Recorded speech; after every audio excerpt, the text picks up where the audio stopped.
We're going to answer this question. C minus 20 is equals to 4 minus 3C.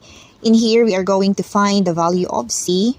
The first thing that we are going to do ay pagsamahin natin yung may same term or yung same variable. Like this one, we have here the C and the negative 3C. So first, C, since we are going to transpose the negative 3C sa kabilang side, yung negative ay magiging positive. So C plus 3C is equals to 4. Then, let us transpose the negative 20 sa kabila.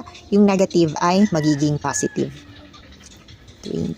Then, let us solve C plus 3C is equals to 4C is equals to 4 plus 20 is 24.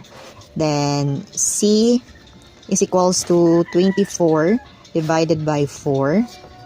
Then, C is equals to 24 divided by 4 is 6.